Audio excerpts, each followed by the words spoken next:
ನೋಡಿ, ಈಗ ನಮ್ಮ ಹೆಮ್ಮೆಯ ವಿಚಾರ ಅಂತಂತಂದ್ರೆ ಅದು KMF. ಆ KMF ಅಲ್ಲಿ ಬರುವಂಥ ತುಪ್ಪವನ್ನು, ಈಗ ನಂದಿನಿ ತುಪ್ಪವನ್ನು ಕಳೆದ 15 ದಿನಗಳಿಂದ ತಿರುಪತಿಗೆ ಕಳಿಸಿಕೊಡುವಂಥ ಕೆಲಸ ಆಗಿದೆ. ಕಳೆದ 15 ದಿನದಿಂದ TTDಗೆ ನಂದಿನಿ ತುಪ್ಪ ಪೂರೈಕೆ ಆಗ್ತಾ ಇದೆ.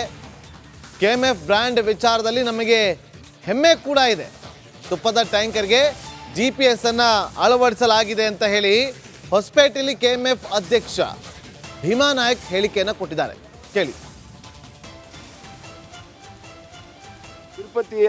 ತಿರುಪತಿಯ TTDನವರು ಈಗ ಹೇಳಿದ್ದಾರೆ, ಇನ್ಮೇಲೆ ತಿರುಪತಿ ತುಪ್ಪ ನಾವು ತಿರುಪತಿಯಲ್ಲಿ ತಯಾರಾಗ್ತಕ್ಕಂಥ ಲಡ್ಡುನಲ್ಲಿ ನಂದಿನಿ ತುಪ್ಪನೇ ಬಳಕೆ ಮಾಡ್ತೀವಿ ಅಂತ ನೋಡಿ. ನಮಗೆಲ್ಲರಿಗೂ ಭಾಳ ಒಂದು ದೊಡ್ಡ ಹೆಮ್ಮೆ. ಯಾಕೆಂದರೆ ಇವತ್ತು ಕರ್ನಾಟಕದ ಬ್ರ್ಯಾಂಡು ನಂದಿನಿ ಅಂದರೆ ನಮ್ಮ ಹೆಮ್ಮೆ, ನಮ್ಮ ನಂದಿನಿ. ನಮ್ಮ ಕರ್ನಾಟಕದ ನಂದಿನಿ ತುಪ್ಪ ಇವತ್ತು ತಿರುಪತಿ ಲಾಡುನಲ್ಲಿ ಬಳಸ್ತಾರೆ ಅಂದರೆ ನಮಗೊಂದು ದೊಡ್ಡ ಹೆಮ್ಮೆ ಅಲ್ಲ. ಸೊ ನಮ್ಮ ನಂದಿನಿ ತಿರುಪತಿಯಲ್ಲಿ ಘಮ ಅನಿಸುತ್ತೆ ಅಂದರೆ ನಮಗೂ ಭಾಳ ದೊಡ್ಡ ಹೆಮ್ಮೆ, ಭಾಳ ಸಂತೋಷ. ಸೊ ಹಾಗಾಗಿ ತಿರುಪತಿ ತಿಮ್ಮಪ್ಪನ ಸೇವೆ ಮಾಡೋಕ್ಕೆ ನಮಗೊಂದು ಅವಕಾಶ. ಆ ಸೇವೆ ಮಾಡೋಕ್ಕೆ ನಾವು KMFನವರು ತಯಾರಿದ್ದೀವಿ. ಯಾವತ್ತಿಂದ ಹೋಗುತ್ತೆ ಸರ್? ಆಲ್ರೆಡಿ 350 ಟನ್ ಈಗ 15 ದಿವಸ ಟ್ರಾನ್ಸ್ಪೋರ್ಟೇಷನ್ ನಡೀತಾ ಇದೆ. ಈಗಿನ ರಿವ್ಯಾಜ್ ಈಗ ಪ್ರಥಮವಾಗಿ ನಮಗೆ 350 ಮೆಟ್ರಿಕ್ ಟನ್ ಕೊಟ್ಟಿದ್ರು ಪ್ರಥಮವಾಗಿ. ಈಗಿನ ಒಂದು 2000ರಿಂದ 3000 ಮೆಟ್ರಿಕ್ ಟನ್ನು ನಾವು ಮತ್ತೆ ನಿಮಗೆ ರಿವ್ಯಾಜ್ ನಾವು ಆರ್ಡ್ರನ್ನ ಕೊಡ್ತೀವಿ ಅಂತ ಅವ್ರು ಹೇಳಿದ್ದಾರೆ. ಸೊ ತಿರುಪತಿಯವರು TTDನವರು ಎಷ್ಟು ಕೇಳ್ತಾರೆ ಅಷ್ಟು ತುಪ್ಪವನ್ನು ಕೊಡೋಕ್ಕೆ ನಾವು ತಯಾರಿದ್ದೀವಿ. ತಿರುಪತಿಯ TTDನವರು ಈಗ ಹೇಳಿದ್ದಾರೆ, ಇನ್ಮೇಲೆ ತಿರುಪತಿ ತುಪ್ಪ ನಾವು ತಿರುಪತಿಯಲ್ಲಿ ತಯಾರಾಗ್ತಕ್ಕಂಥ ಲಡ್ಡುನಲ್ಲಿ ನಂದಿನಿ ತುಪ್ಪನೇ ಬಳಕೆ ಮಾಡ್ತೀವಿ ಅಂತ ನೋಡಿ. ನಮಗೆಲ್ಲರಿಗೂ ಭಾಳ ಒಂದು ದೊಡ್ಡ ಹೆಮ್ಮೆ. ಯಾಕೆಂದರೆ ಇವತ್ತು ಕರ್ನಾಟಕದ ಬ್ರ್ಯಾಂಡು ನಂದಿನಿ ಅಂದರೆ ನಮ್ಮ ಹೆಮ್ಮೆ, ನಮ್ಮ ನಂದಿನಿ. ನಮ್ಮ ಕರ್ನಾಟಕದ ನಂದಿನಿ ತುಪ್ಪ ಇವತ್ತು ತಿರುಪತಿ ಲಾಡುನಲ್ಲಿ ಬಳಸ್ತಾರೆ ಅಂದರೆ ನಮಗೊಂದು. ತಿರುಪತಿ ಲಡ್ಡುವಿನಲ್ಲಿ ಕಲಬೆರಕೆ ತುಪ್ಪ ಬಳಕೆ ಸಂಬಂಧ ಉಡುಪಿಯಲ್ಲಿ ಪುತ್ತಿಗೆ ಶ್ರೀಗಳು ಕಳವಳವನ್ನು ವ್ಯಕ್ತಪಡಿಸಿದ್ದಾರೆ. ಇದು ಅಕ್ಷಮ್ಯ ಮತ್ತು ಅಪರಾಧ ಅಂತ ಪುತ್ತಿಗೆ ಮಠದ ಸುಗಣೇಂದ್ರ ತೀರ್ಥರು ಕಿಡಿಕಾರಿದ್ದಾರೆ. ಹಿಂದೂ ಸಮಾಜಕ್ಕೆ ಘಾಸಿ ಮಾಡಲಾಗಿದೆ. ಇಂತಹ ಸಮಸ್ಯೆಗಳಿಗೆ ಶಾಶ್ವತ ಪರಿಹಾರವನ್ನ ನೀಡಬೇಕು ಅಂತ ಹೇಳಿ ಆಗ್ರಹಿಸಿದ್ದಾರೆ. ಇದೀಗ ತಿರುಪತಿ ಲಡ್ಡುವಿನ ಬಗ್ಗೆ ನಡೀತಾ ಇರತಕ್ಕಂತಹ ಈ ಒಂದು ಅತ್ಯಂತ ಹೇಯವಾದಂತಹ ಮತ್ತು ಅತ್ಯಂತ ಒಂದು ನೋವುಂಟು ಮಾಡತಕ್ಕಂತಹ ಈ ಒಂದು ಪ್ರಕರಣವನ್ನು ಕೇಳಿ ನಾವು ಬಹಳ ದುಃಖಿತರಾಗಿದ್ದೇವೆ. ಬಹಳ ನಮಗೆ ಆಶ್ಚರ್ಯವೂ ಕೂಡ ಆಗಿದೆ. ತಿರುಪತಿ ದೇವಸ್ಥಾನ ಎಂಬುದು ಅದು ಸಮಗ್ರ ಹಿಂದೂ ಸಮಾಜಕ್ಕೆ ಬಹಳ ಮೂಲವಾದಂತಹ ಶ್ರದ್ಧಾ ಕೇಂದ್ರವಾಗಿದ್ದು, ತಿರುಪತಿಯ ಲಡ್ಡುವಿನ ಬಗ್ಗೆ, ಅಲ್ಲಿಯ ಪ್ರಸಾದದ ಬಗ್ಗೆ ಇಡೀ ಹಿಂದೂ ಸಮಾಜಕ್ಕೆ ವಿಶೇಷವಾದ ಗೌರವ ಶ್ರದ್ಧೆಗಳು ಇರುವಾಗ ಇಂತಹ ಒಂದು ಹೇಯವಾದಂತಹ ಒಂದು ಪ್ರಕರಣವನ್ನು ಕೇಳಿ ತುಂಬ ಘಾಸಿಯಾಗಿದೆ, ತುಂಬ ಆಘಾತ. ತಿರುಪತಿ ಲಡ್ಡುವಿನಲ್ಲಿ ಕಲಬೆರಕೆ ತುಪ್ಪ ಬಳಕೆ ಸಂಬಂಧ ಉಡುಪಿಯಲ್ಲಿ ಭಂಡಾರಕೆರೆ ಮಠಾಧೀಶ ವೇದ್ಯೇಶ ತೀರ್ಥರು ಆಕ್ರೋಶವನ್ನ ವ್ಯಕ್ತಪಡಿಸಿದ್ದಾರೆ. ಲಡ್ಡಿನಲ್ಲಿ ಕಲಬೆರಕೆ ಮಾಡಿರುವುದರಿಂದ ಬೇಸರ ಆಗಿದೆ. ಧಾರ್ಮಿಕ ಕೇಂದ್ರಗಳಲ್ಲಿ ರಾಜಕೀಯ ಹಸ್ತಕ್ಷೇಪ ಮಾಡಬಾರದು. ದೇವಾಲಯ ಸರ್ಕಾರದ ನಿಯಂತ್ರಣದಿಂದ ಮುಕ್ತ ಆಗಬೇಕು ಅಂತ ಆಗ್ರಹ ಮಾಡಿದ್ದಾರೆ. ಯಾವುದೇ ಒಂದು ರಾಜಕೀಯ ಪಕ್ಷವಾಗಲಿ ಅದು ಅಧಿಕಾರಕ್ಕೆ ಬಂದಾಗ ಅದರ ಹಸ್ತಕ್ಷೇಪ ಹಿಂದೂ ಧರ್ಮ ದೇವಾಲಯದಲ್ಲಿ ಇರಲೇಬಾರದು.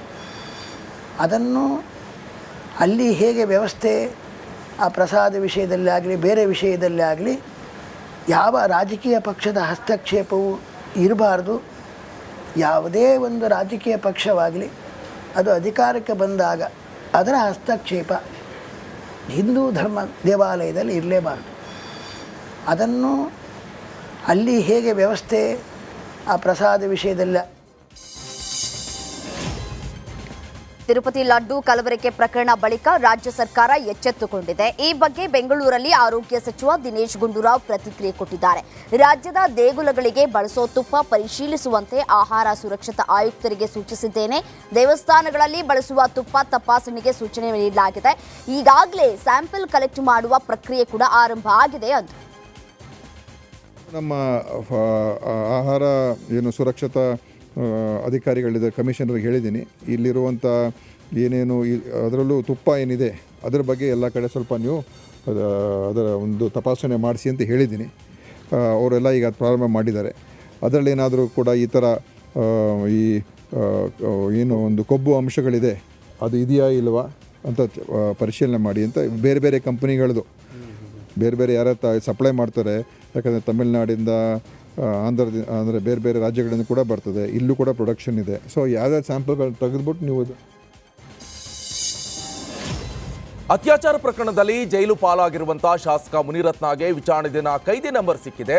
9273 ನೀಡಲಾಗಿದೆ. ನಿನ್ನೆ ನ್ಯಾಯಾಂಗ ಬಂಧನ ಆಗಿರುವುದರಿಂದ ಪರಪ್ಪನ ಅಗ್ರಹಾರ ಜೈಲಿಗೆ ಮುನಿರತ್ನ ಅವರನ್ನ ಪೊಲೀಸರು ಕರೆತಂದು ಬಿಟ್ಟಿದ್ದಾರೆ. ಇಂದು ಜೈಲಾಧಿಕಾರಿಗಳು ಮುನಿರತ್ನ ಅವರಿಗೆ ವಿಚಾರಣೆ ದಿನ ಕೈದಿ ನಂಬರ್ ಅನ್ನ ನೀಡಿದ್ದಾರೆ. ಭೀಕರ ಅಪಘಾತದಲ್ಲಿ ಸ್ಥಳದಲ್ಲೇ ಇಬ್ಬರು ಸವಾರರು ಸಾವನ್ನಪ್ಪಿದ್ದಾರೆ. ತಮಿಳುನಾಡಿನ ಕೃಷ್ಣಗಿರಿ ಜಿಲ್ಲೆಯ ಕೆಲಮಂಗಲದಲ್ಲಿ ಘಟನೆ ನಡೆದಿದೆ.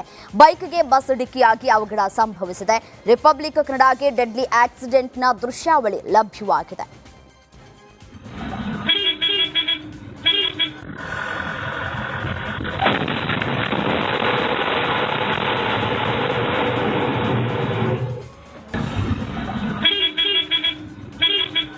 ತಳ್ಳೂರಿಗಳ ಅಟ್ಟಹಾಸದ ಮಧ್ಯೆ ದಾವಣಗೆರೆಯಲ್ಲಿ ಗಣೇಶ ವಿಸರ್ಜನೆ ಶೋಭಾಯಾತ್ರೆ ವೇಳೆ ಮುಸ್ಲಿಂ ಯುವಕರು ಭಾವೈಕ್ಯತೆ ಮೆರೆದಿದ್ದಾರೆ. ಮೆರವಣಿಗೆಯಲ್ಲಿ ಆಗಮಿಸಿದ ಭಕ್ತರಿಗೆ ಪಾನಕವನ್ನ ಹಂಚಿದ್ದಾರೆ.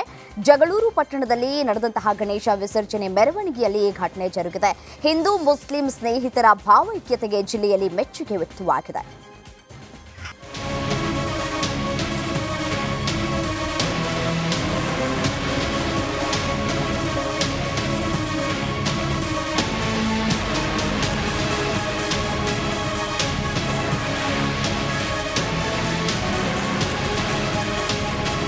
ಕೋಮು ಗಲಭೆಯ ಬಂಧನದ ಭೀತಿಯಿಂದ ಗ್ರಾಮ ತೊರೆದಿದ್ದ ಯುವಕ ಸಾವನ್ನಪ್ಪಿದ್ದಾನೆ.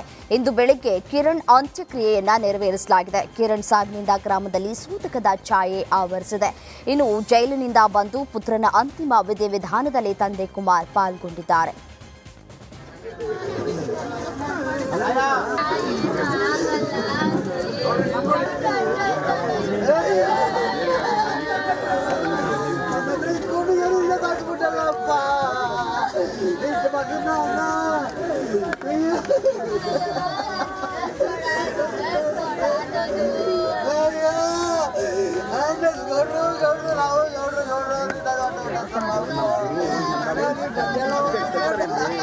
ಹಿಂದೂ ಮುಖಂಡ ಸತೀಶ್ ಪೂಜಾರಿಯನ್ನ ಕೋರ್ಟ್ 14 ದಿನ ನ್ಯಾಯಾಂಗ ಬಂಧನಕ್ಕೆ ನೀಡಿದೆ. ಪ್ರಚೋದನಕಾರಿ ಭಾಷಣದ ಆರೋಪದ ಅಡಿ ದಾವಣಗೆರೆಯಲ್ಲಿ ಹಿಂದೂ ಜಾಗರಣ ವೇದಿಕೆ ಮುಖಂಡನನ್ನ ಬಂಧಿಸಲಾಗಿತ್ತು.